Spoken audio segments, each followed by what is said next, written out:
Audio आ रही है। अब आ रही है सही। ये कहाँ गया एक। लिंक भेजी नहीं क्या? भेज दिए उसको तो मैंने। सीन करी नहीं होगी अभी तक या तो। हाँ। कहाँ गया भाई ये। उसको लगा मीटिंग ओवर तो नहीं हो गई, और भी है अभी तो। उसको बुला फिर। पिक नहीं कर रहा कॉल भाई। स्टार्ट करते हैं। बाद में हाँ देख तो लेगा। स्टार्ट कर, रिकॉर्डिंग देख लेगा वो। हाँ। हेट्रोजीनियस एक। हेट्रोजीनियस में क्या होता है कि जनरल सॉल्यूशन जो है हेट्रोजीनियस में, वो बस एक पर्टिकुलर सॉल्यूशन जो है उसमें ऐड हो जाता है। हमने होमोजीनियस पढ़ा था, उसमें हमें पता है कि जो हमारा एफ एक्स की वैल्यू है, ये हमने हमें सॉल्व किया। उसमें हमने क्या देखा, जो भी हम आर की इक्वेशन बना रहे थे वो हमेशा जीरो के इक्वल आ रही थी। जैसे कि यहाँ जीरो आ रहा है, यहाँ जीरो आ रहा है। जीरो ना आए तब कैसे करेंगे।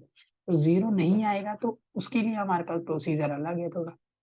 अब जैसे कि यहाँ पे हमने हेट्रोजीनियस की बात करी, तो एफ एक्स जो है वो जीरो के इक्वल नहीं। तो वो जीरो के इक्वल नहीं होगा तो जनरल फॉर्मूला जो है वो ए एन तो रहेगा। ए एन में क्या होगा, एच यहाँ पे हेट्रोजीनियस है, मतलब उतना तो हमें करना ही है जितना हम पहले कर। जीनियस में एक वो चीज ऐड होगी, बस तो रहेगा ही रहेगा, वो कहीं नहीं जाएगा। हेट्रो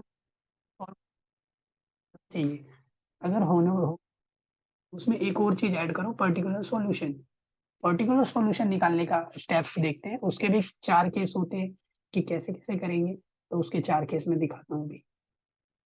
केस केस वन में क्या था हमारा। केस वन जो है हमारा बताता है कि जो केस वन में क्या होता है, एफ एक्स जो है बराबर होता है किसी कांस्टेंट के बराबर होता है, मतलब जीरो के बराबर नहीं होता इस बार। जैसे पीछे हम कर रहे थे तो जो भी इक्वेशन लिख रहे थे वो बराबर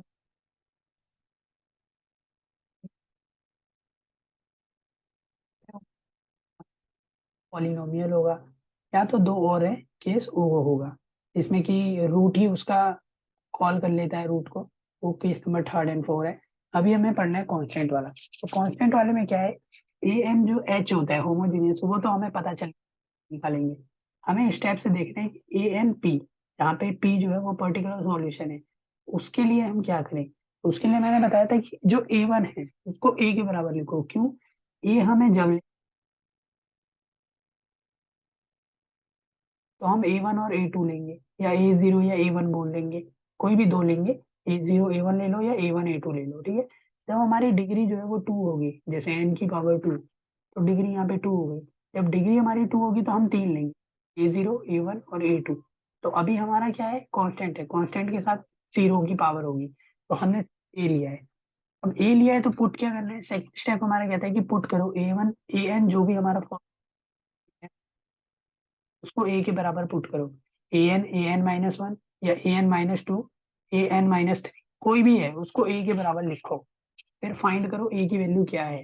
फिर ए एन पी जो है वो ए के इक्वल लिख दो, जो भी आएगा। जैसे कि हमारा ये क्वेश्चन है, अब यहाँ पे टू है, यहाँ पे जीरो नहीं है, यहाँ टू है। इसका मतलब क्या है, ये एफ एक्स बराबर में कोई कांस्टेंट है, मतलब हेट्रोजीनियस है। ठीक है, हेट्रोजीनियस का तो ऐसे ही पता चल गया, यहाँ पे टू है। अगर यहाँ जीरो होता तो ये होमोजीनियस होता। हेट्रोजीनियस में क्या है, यहाँ पे जीरो के अलावा और बाकी सब हो सकता है, जो कि पॉलिनोमियल भी हो सकता है, जो कि कांस्टेंट भी हो सकता है। ठीक है, तो यहाँ पे टू दे रखा है। तो हमने क्या किया, सेम वही प्रोसीजर होमोजीनियस वाला निकालने के लिए। ए एन हमने निकाल लिया होमोजीनियस से, आर आर की वैल्यू निकाली दो, और फिर यहाँ पे वैल्यू पुट करी। ठीक है, अब हमें फाइंड करना है A N P. P find करने को बराबर रखो ए के। तो हमने ए के बराबर रखा। जैसे यहाँ ए एन था, एन की जगह क्या रख दिया हमने, ए। यहाँ पे five A N minus one था, फाइव और ए। फिर यहाँ पे सिक्स ए एन था, तो सिक्स तो सिक्स ही रहेगा, बस ए एन की जगह पे वैल्यू ए आ जाएगी। और वो बराबर टू ए के, मतलब ये कांस्टेंट है उसके साथ भी एक ए आ जाएगा। ठीक है, तो ये बराबर किसके हो गया, टू ए के। अब यहाँ से हमें सारी, तो ए से ए तो निकल ही जाएगा। तो यहाँ से हमने क्या, टू है, यहाँ पे टू नहीं आएगा, ये टू मैंने शायद गलती से लगा दिया है, इसको हटा दियो। ठीक है, ये वाला टू यहाँ नहीं आएगा, इस साइड जो है वो वही वही रहेगी कांस्टेंट वैल्यू। यहाँ पे क्या है कि टू है, इसको सॉल्व करा छह और एक साथ, सात में से पांच गए दो, तो दो बराबर में दो हो गया, तो ए की वैल्यू क्या आ गई, वन आ गई। मतलब ए एन पी जो है वो क्या आ गया हमारा, वन आ गया। ठीक है। अब हमें वैल्यू दी होती है तो इनिशियल वैल्यू से हम क्या निकाल सकते हैं, B1 और B2 निकाल सकते हैं। यहाँ पे बस तुझे ये ध्यान रखना है, जब तू इनिशियल वैल्यू से अगर तू पर्टिकुलर सॉल्यूशन निकाल रहा है या जनरल सॉल्यूशन निकाल रहा है, तो तुझे पहले जनरल सॉल्यूशन जो कि होमोजेनियस का है और जो पर्टिकुलर का है, वो दोनों को निकालने के बाद ही कंडीशन को लगा सकते हैं। क्यों? क्योंकि जैसे कि हमने यहाँ पे किया, ANP जो है हमारा 1 आया। अब हमारा जनरल सॉल्यूशन जो है, in general solution is AN बराबर में 2NB1 प्लस में 3NB2 प्लस में 1। अब ये जो प्लस में 1 आया ना, वो बहुत बड़ा डिफरेंस क्रिएट करेगा। तो +1 हमें, जब हमारी पर्टिकुलर सॉल्यूशन निकल जाएगा +1, उसके बाद हमें इनिशियल कंडीशन लगानी है। पहले हम क्या कर रहे थे, जनरल सॉल्यूशन निकाला, इनिशियल कंडीशन को पुट करा, B1 B2 की वैल्यू पुट करी। लेकिन इसमें क्या करना है ना, सबसे लास्ट में B1 और B2 की वैल्यू पुट करनी है, जब हमें ANH भी मिल जाए और ANP भी मिल जाए। जब ये मेरे को दोनों मिल जाएगी, उसके बाद हम पुट कर सकते हैं। ठीक है, तो पॉइंट आ रही है ना। हाँ भाई क्लियर है। ठीक है। अब दो, ये केस था हमारा पहला। अब दूसरा केस हमें क्या कहता है कि f(x) बराबर px है। अब यहाँ पे px जो है वो एक पॉलिनोमियल है जिसकी कोई भी डिग्री है। ठीक है, वो हमारा पॉलिनोमियल है। के लिए भी कुछ स्टेप्स होते हैं, सबके लिए स्टेप्स ही अलग है, बस बाकी सब तो सेम है। जैसे an बराबर में a0 प्लस में a की पावर n प्लस में a2 n की पावर 2, ऐसे as ns तक जाएगा। अब इसमें क्या करना है, पुट करनी है हमें वैल्यू सेम, an और an, इसको वैल्यू को किसी पुट करनी है, फिर कंपेयर करना है कोफिशिएंट को। जैसे कि हम कोई पॉलिनोमियल लिखते हैं जिसमें मैंने बोला कि 3n प्लस में 2 बराबर में 6 है, तो हमें ये पता है कि हमें तो कांस्टेंट के साथ ही कंपेयर करना है और एन वाले को एन वाले के साथ ही कंपेयर करना है, जैसे कि हम इक्वल टू लिख लेते हैं उसको। अभी क्वेश्चन आएगा उसमें बहुत इजी हो जाएगा।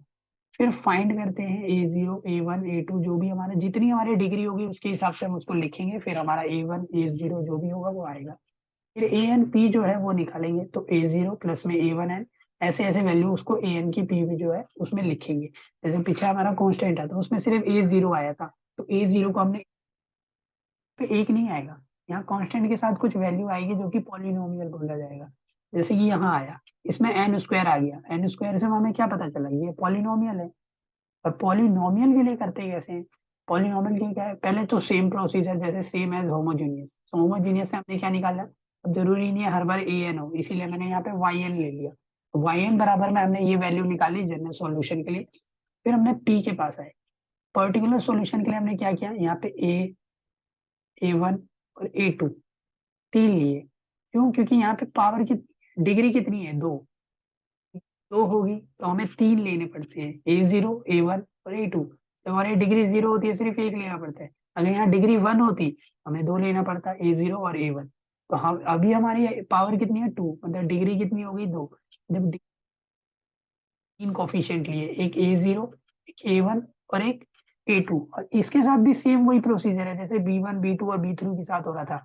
जब वो सेम हो रहे थे तो क्या हो रहा था, यहाँ पे B1 ले रहे थे, B1 एंड B2 ले रहे थे, फिर एन सी, यहाँ A0 प्लस में A1 के साथ एन, फिर A2 के साथ एन स्क्वायर, और आगे जाता तो क्यूब भी आता, फिर A4 हो जाता, A3 आता, फिर A4 आता, ऐसे चलेगा इसमें भी। ठीक है, इसमें क्या करना, ये जो वैल्यू पूरी आई है उसको हर रख के देखना है। मतलब रख के देखना क्या है, मतलब उसको रखना ही है, फिर उसको कोफिशिएंट को कंपेयर करना है। तो हमने क्या किया, A0 A1 n प्लस में A square A2 n square. अब इसकी वैल्यू y की पावर जो है ना वो नीचे सबस्क्रिप्ट में n है, तो अब हमें n की वैल्यू चेंज करनी है, n पे है। ये जो हमारा फॉर्मूला है, पहले y में क्या है, n+2, फिर माइनस में y की पावर n+1, फिर है y के साथ n। या ओके, क्वेश्चन हमारा बोला ये सेम होमोजीनियस वाले पे हम गए, जैसा प्रोसीजर था। फिर जैसी हमारी डिग्री आई तो डिग्री के लिए हमने A0 A1 और A2 लिया। ठीक है, अब A0 के लिए रखा, A0 A1 और A2। अब जो यहाँ पे n जो है ना, ये करेगा, कैसे करेगा, क्योंकि यहाँ पे क्या है, n+2। जब यहाँ n+2 है तो जहां जहां इसके साथ n है वहां वहां n+2 रखेंगे। ठीक है, उसके बाद फिर दूसरी प्रोसीजर आएगी जिसके लिए हम इसके लिए बात करेंगे। अभी हमने बात करी सिर्फ y n+2 की, जहाँ पे n की जगह हमें n+2 रखना है, तब n की जगह पे n+1 रखना है। उसके लिए हमारा प्रोसीजर सेम है, बस यहाँ n+1 आ जाएगा n वाले की जगह पे। फिर तीसरे वाले में 2 है, तो 2 के साथ क्या है, y की पावर सबस्क्रिप्ट में n है, तो n के लिए भी क्या लिया, यहाँ पे सेम लिया n और n²। मतलब y की जो पावर जो सबस्क्रिप्ट में n है उसी को चेंज कर रहे हैं हम। पहले वो n+2 है तो n+2 के लिए एक इक्वेशन, फिर n+1 है उसके लिए एक, फिर n है तो इनके लिए एक।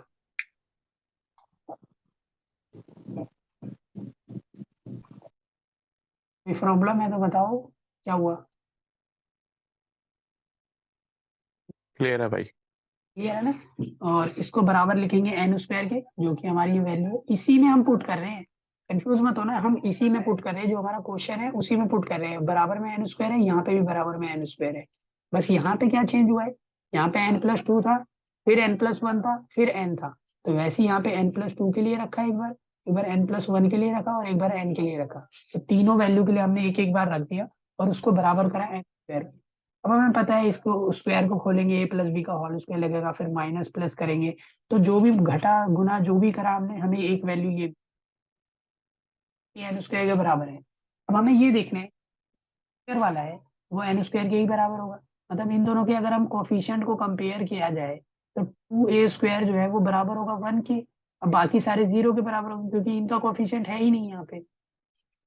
n² +5 होता तो 5 एक कोफिशिएंट है, तो वो इन वाले कोफिशिएंट के बराबर होता, लेकिन नहीं दिया तो 0 के बराबर ही लिखेंगे उसको। वाली लाइन समझ आई कह रहा हूँ। आगे एक बार रिपीट करना है, ये वाली एक बार रिपीट। इसमें क्या है ना, जैसे कि कोफिशिएंट को कंपेयर किया जाता है। कोफिशिएंट को कंपेयर जब भी कर सकते हैं ना, जब एक्स वाले के साथ जो एक्स वाला लेफ्ट हैंड साइड में है वही एक्स वाला राइट हैंड साइड में भी हो। जैसे यहाँ n² वाला राइट हैंड साइड में और n² वाला लेफ्ट हैंड साइड में, मतलब इन दोनों के कोफिशिएंट कंपेयर हो रहे हैं। ठीक है, इन दोनों के कोफिशिएंट अगर कंपेयर होते हैं तो राइट साइड में क्या है, 1n² बोल सकते हैं, मतलब 1 इसके साथ है, और n² के साथ इधर कौन सा कोफिशिएंट है, -2a2। तो मतलब इन दोनों को हम बराबर लिख सकते हैं कोफिशिएंट को अगर कंपेयर किया जाए। कोफिशिएंट को हमने कंपेयर किया, फिर उसके 2 - -2a2 के बराबर करा 1 के। तो जो थर्ड इक्वेशन मैंने जो बनाई है ना उसको देखो, पहले पहले वो समझो कि वो कैसे आया। क्योंकि कोफिशिएंट अगर लेफ्ट हैंड साइड का कोफिशिएंट राइट हैंड साइड के कोफिशिएंट के बराबर है तो जो उनकी वैल्यू है वो भी उसके बराबर होगी।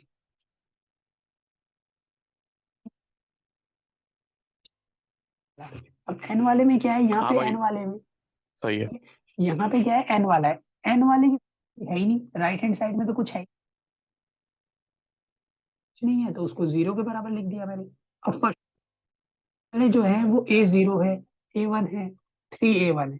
अब इसमें भी क्या है, ये तीनों कोफिशिएंट है क्योंकि इसके साथ ना n है ना n² है, मतलब ये कांस्टेंट है। अब कांस्टेंट के लिए भी तो कोई वैल्यू नहीं है यहाँ पे।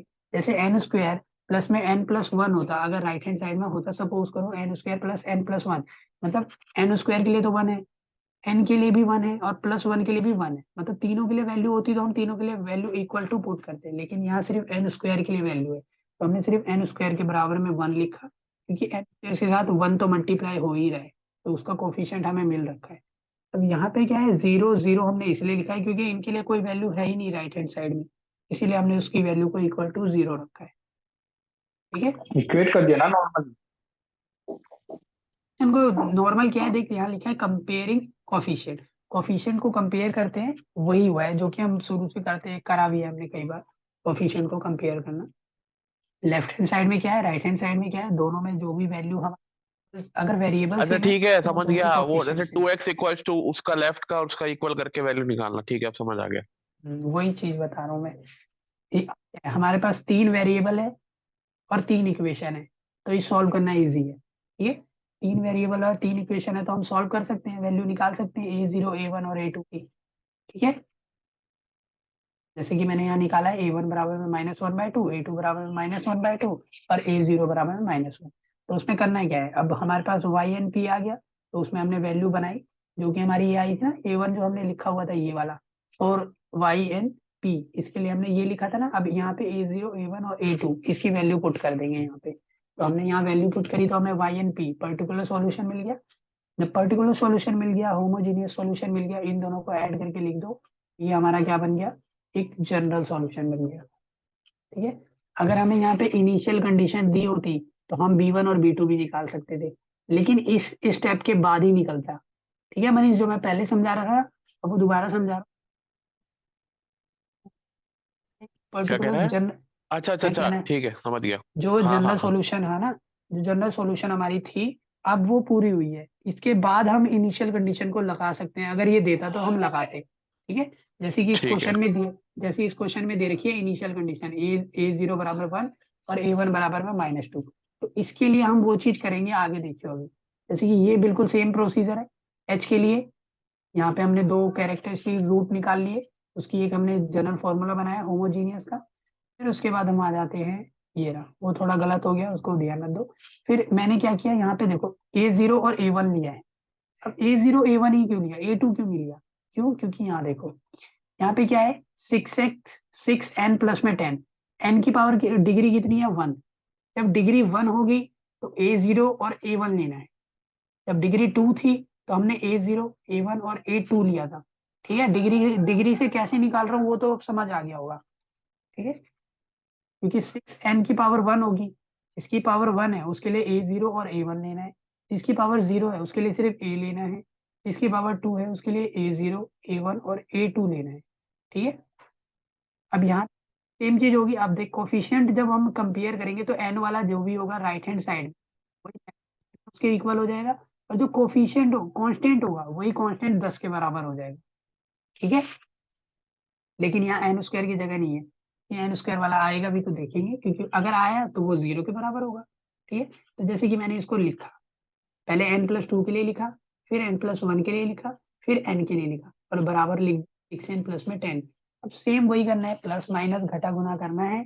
जो कि मेरी ये आई, ये नीचे वाला, your internet connection is unstable. मेरी आवाज नहीं आ रही क्या? आ रही है भाई। बीच में कट रही है शायद थोड़ी थोड़ी। कोई नहीं, अगर जहाँ कटेगी मतलब रिकॉर्डिंग तो है ही। जहाँ पे कोई दिक्कत आए तुरंत मैसेज कर देना, मैं बता दूंगा कि ये चीज है। ठीक है। ऐसी कोई दिक्कत नहीं। अगर तो तू मैसेज कर सकता है, मैसेज अब तो तेरा आवाज भी आ रही है तेरी, कोई दिक्कत नहीं है, बोल सकता है बीच में। ठीक है। तो जैसे कि हमने इसको सॉल्व किया, अब इसको सॉल्व करने के बाद मेरे को ये मिला A0 A1 n, ये जो भी मिला उसको मैंने 6n प्लस में 10 के बराबर लिखा। अब मुझे पता है कि जो n वाले हैं उसको n वाले के साथ रखो, जो कोफिशिएंट कांस्टेंट है कांस्टेंट के साथ रखो।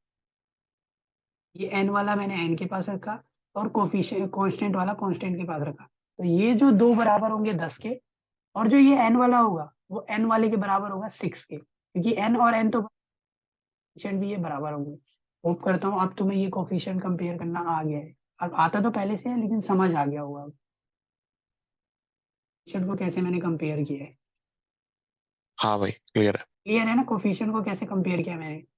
जो n वाला है वो n वाले के साथ कंपेयर करो और उन दोनों को इक्वल लिख दो देख, अगर वैल्यूज को। उधर स्क्वायर की टर्म है, सेम वेरिएबल, मतलब ऐसे एन स्क्वायर उधर है, राइट में भी एन स्क्वायर है, तभी कंपेयर कर पाएंगे, वरना नहीं होगा। भी कर पाएंगे, नहीं तो नहीं होगा, नहीं तो हाँ, 0 के बराबर लिखेंगे। ठीक है। इसी को सॉल्व किया। देखिए यहाँ पे मैंने दिखा भी रखा है एक्चुअल तुम्हें, n जो है वो n के साथ कंपेयर कर रहा है 6n के साथ, और ये दोनों वैल्यू जो है वो जो कांस्टेंट है वो 10 के साथ कंपेयर कर रहा है अपने आप को। ठीक है। अब यहाँ पे दोनों को मैंने क्या किया, इक्वेशन बनाई। अब दो वेरिएबल है, दो इक्वेशन है, तो उससे हमारी दो वैल्यू निकली A1 और A0। A1 मेरी निकली -1/2 और A0 निकली -1। अब इन दोनों से मैंने A एन P बना लिया अपना, क्योंकि हमने A बनाया था ना यहाँ पे। ये रहा हमारा A, ये जो हमने A बनाया था ना, आ गया, ये रहा, ये वाला जो हमने A n बनाया था, यहाँ A0 और A1 की वैल्यू पुट कर देंगे। तो A1 और A0 की वैल्यू पुट करी तो हमें ये इक्वेशन मिली P वाली। ठीक है। ये रही हमारी P जो लास्ट में दिख रही है तुम्हें, ये हमारी इक्वेशन बनी। अब क्या करना है, इन दोनों को प्लस करके लिखना है, क्योंकि मैंने बताया था जनरल सॉल्यूशन चाहिए तो क्या करना है, होमोजीनियस और पर्टिकुलर दोनों को ऐड कर दो। तो मैंने यहाँ किया दोनों को ऐड। अब बात जो है ना वो हमारी इनिशियल कंडीशन काम करेगी। ठीक है मनीष, जो मैं समझा रहा था अब तो समझ सकता है कि इनिशियल कंडीशन मेरी जब जनरल सॉल्यूशन आ जाएगी उसके बाद ही मैं बना सकता हूँ इनिशियल कंडीशन पे। ठीक है। हाँ भाई। कंडीशन ली, A0 बराबर में 1 और A1 बराबर में 2। अब इससे देख क्या है, एक इक्वेशन मेरे को यहाँ से मिली A0 से, एक इक्वेशन मिले हुए है A1 से। दो इक्वेशन है, दो वेरिएबल है, तो उसको हमने एलिमिनेशन से मेथड से कर लिया या सब्स्टिट्यूटिंग से कर लिया, किसी से भी करेंगे तो b1 और b2 हमें मिल जाएगा। ठीक है, सिंपल वहां पे जाके पुट कर दिया, जो हमारा an आया था ऊपर उसी में मैंने यहाँ पे पुट कर दिया कि an बराबर में 5/8 आ गया पे, और b2 की जगह पे 11/8 आ गया, और ये हमारा क्वेश्चन हो गया यहाँ पर। ठीक है, ठीक है ना, यहाँ तक ठीक है, कोई दिक्कत? ठीक है हाँ भाई। भाई, हाँ बढ़िया। ये सेम क्वेश्चन तुम्हें मैंने दिया एन स्क्वायर के लिए, बिल्कुल एग्जैक्ट चलेगा, बिल्कुल सेम चलेगा। इसका सॉल्यूशन भी दे दिया है ताकि तुम करो तो तुम्हें अगर भूलते भी हो तो यहाँ से पता चल जाएगा कि हाँ क्या हुआ था इस स्टेप के बाद। ठीक है, बिल्कुल सेम क्वेश्चन है ये, बिल्कुल एग्जैक्ट।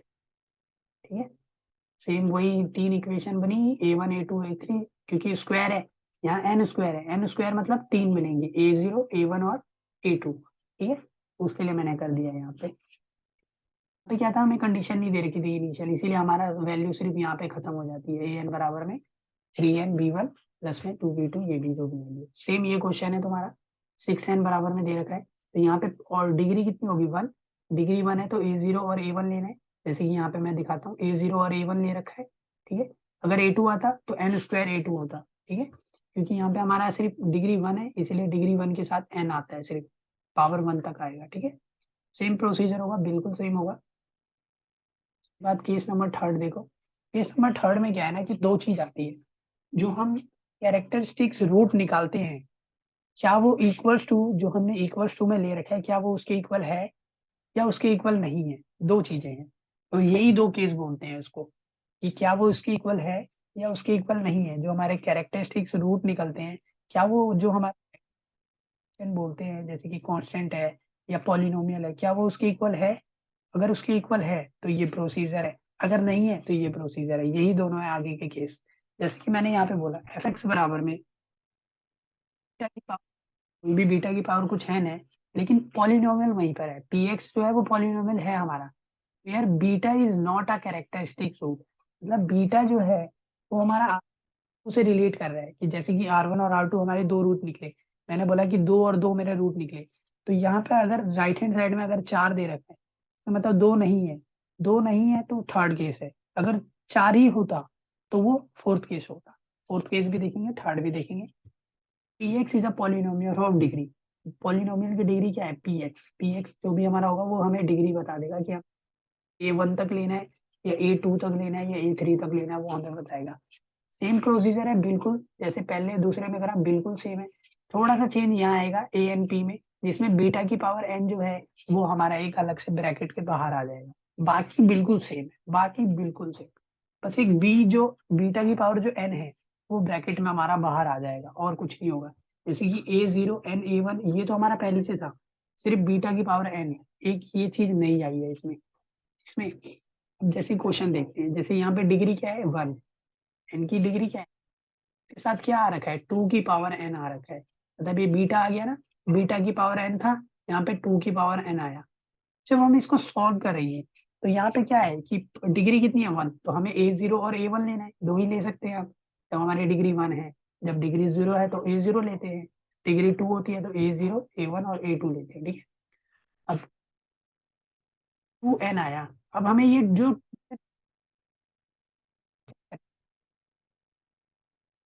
ए एन एच मतलब होमोजीनियस के लिए निकाला, तो हमें ये पता है R1 की जगह पे एक 4 है और R2 की जगह पे 3 है, मतलब यहाँ पे दो, एक आया 4 एक आया 3, मतलब दो नहीं आया, मतलब कैरेक्टरिस्टिक्स रूट नहीं आए।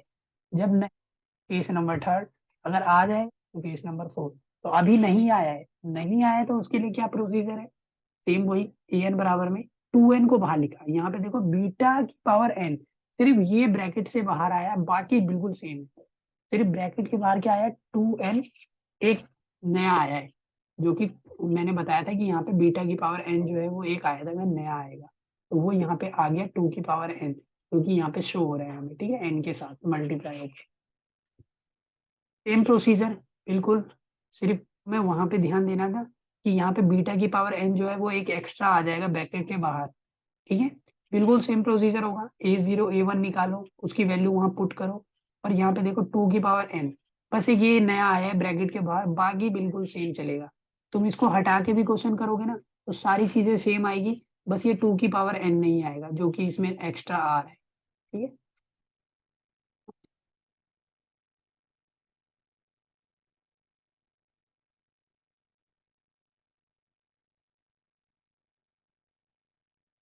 समझ आया भाई? हाँ भाई।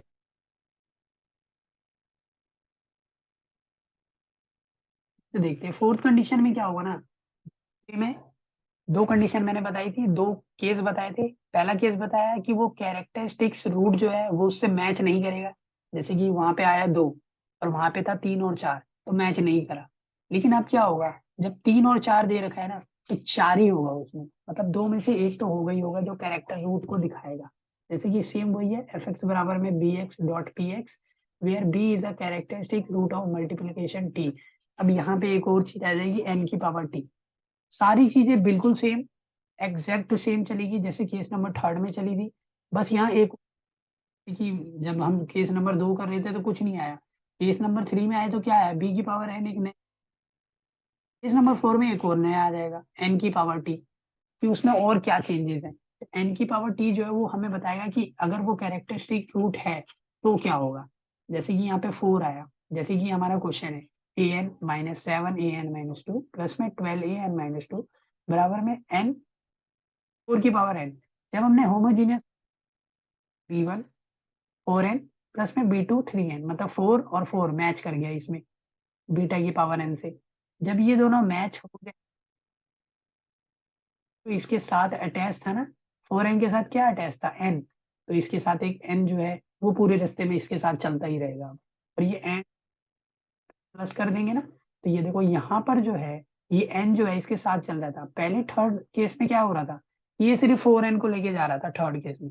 लेकिन इसमें क्या हुआ, एक n अकेला जो चल रहा था उसको भी साथ में लेके आ गया ये, जो कि ऊपर हमने थर्ड केस में देखा नहीं आ रहा था उसके साथ। अब ये जो है ये n जो है वो पूरा ही इसके साथ आ गया, मतलब राइट हैंड साइड वाला जो है ना वो इसी के साथ चलेगा एंड तक पूरा। और यहाँ पे तुम्हारा ये चैप्टर खत्म होता है।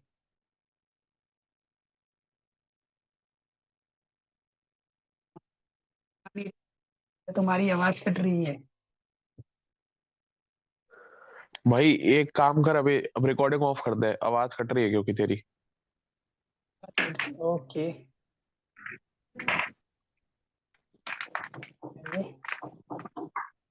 समझ आ गया, यही था चैप्टर तुम्हारा रिकर्शन रिलेशन का।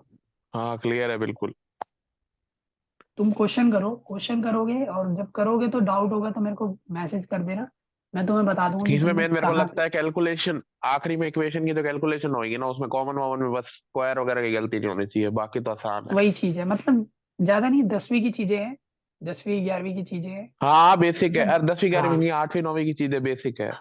बस वो आनी चाहिए, वो आती है तो मतलब बस ज्यादा बड़ा कर रखा है और कुछ नहीं करा। हाँ 10वीं तक ही है, 10वीं की है भाई, हाँ, इससे ज्यादा कुछ नहीं है। इससे ज्यादा नहीं है, बस यही चीज है। फिर और अगर थोड़ा सा नहीं, बस एपी और इक्वेशन और रिकर्सिव की वो पहचानना आना चाहिए, पैटर्न क्या चल रहा है बस। कोशिश करो, क्वेश्चन करो ज्यादा से ज्यादा, क्योंकि मैंने इसमें क्वेश्चन तुम्हें दे दिए हैं करने के लिए भी, तो जो करे सिलेबस हैं चेक कर हमने लिया था। सिलेबस करके ही देख के ही तुम्हें बताया कि ऐसे होगा। बिल्कुल सही है भाई, अब सही है। अब जैसे कि ये क्वेश्चंस हो गए हैं, तुम वो भी करो जो मैंने अभी समझाए हैं, जो वो भी करो जो नहीं समझाए हैं, तो दोनों करोगे ना, कम से कम तुम्हें देखो 8 केस है, क्योंकि 4 होमोजीनियस में 4 हेटेरो में, तो 8 केस है, कम से कम 12 क्वेश्चन कर लोगे ना तो इजीली तुम्हारा ये चैप्टर खत्म हो जाएगा। सही है ठीक भाई। है, ठीक है, मैं मेरी तरफ से ये चैप्टर खत्म हो गया, इतना ही था इस चैप्टर में। ठीक है, अगर कोई और चैप्टर हो तो तू मुझे बता सकता है, कोई दिक्कत नहीं है, मैं क्लास ले लूंगा, लेकिन मैं 6 बजे से पहले लूंगा कोई भी क्लास, दोपहर मतलब शाम के 6 बजे से पहले कोई भी क्लास किसी भी टाइम पे ले सकता हूँ। चल कोई ठीक डाउट है, होगा तो बता दो।